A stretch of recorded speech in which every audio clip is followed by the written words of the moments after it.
Few American stories feel as uplifting as the journey of Dolly Parton.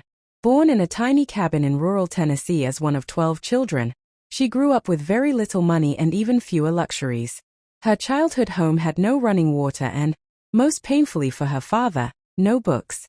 Yet from those humble beginnings came one of the most influential figures in music history.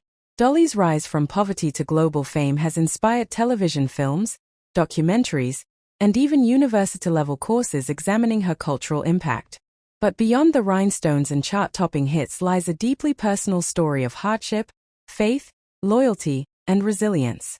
One of the most meaningful ways Parton has honored her roots is through her literacy nonprofit, Dolly Parton's Imagination Library. Founded in 1995, the program mails free books to preschool children regardless of family income. For Dolly, this initiative wasn't just about encouraging reading, it was about honoring her father. He was a brilliant, hard-working man who never learned to read or write, something Dolly has described as a painful burden for him. Growing up without books left a lasting impression on her. What began as a local effort in her home county eventually expanded internationally, delivering millions of books to children worldwide.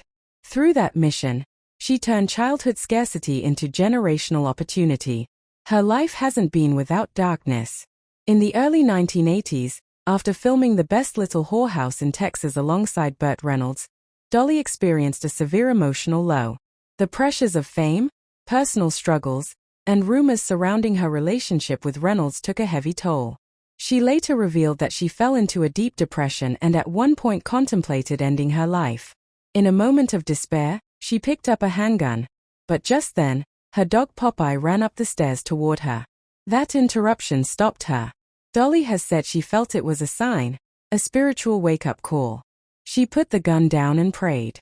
That turning point became one of the most defining moments of her life.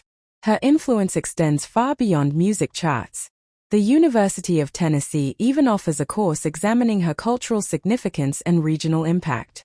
The class explores how Dolly represents Appalachia with dignity and authenticity, challenging stereotypes while celebrating her roots.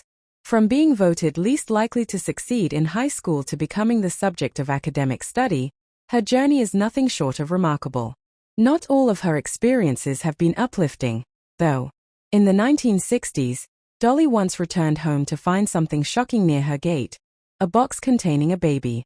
Attached was a note explaining that the child had been named Jolene after her famous song, with a plea for Dolly to take her in. Startled and heartbroken, she immediately contacted authorities. The incident remains one of the strangest fan encounters of her life and a sobering reminder of how fame can blur boundaries. Despite her superstar status, Dolly has always remained deeply loyal to her family and friends. She has served as godmother to pop star Miley Cyrus for decades. Dolly has publicly defended Miley during periods of controversy, emphasizing independence and self-expression.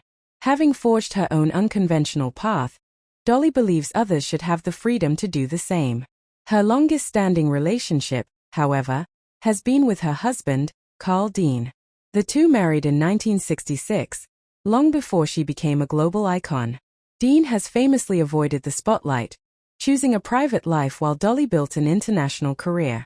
More than 50 years later, they remain together, a rare accomplishment in the entertainment world. Dolly often jokes that their differences keep things exciting. Their marriage, largely shielded from media attention, stands as one of the quietest and strongest foundations of her life. Musically, Dolly is far more versatile than many realize.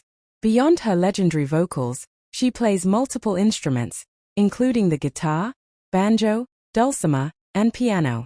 Growing up in a musical family, she learned by simply picking up whatever instrument was available. That raw, homegrown musicianship became part of her signature sound.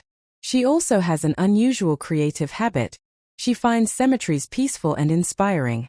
On one occasion before an interview, she suggested stopping at a graveyard to talk. To her, cemeteries are quiet spaces free from distraction, places where reflection flows easily and writing feels natural.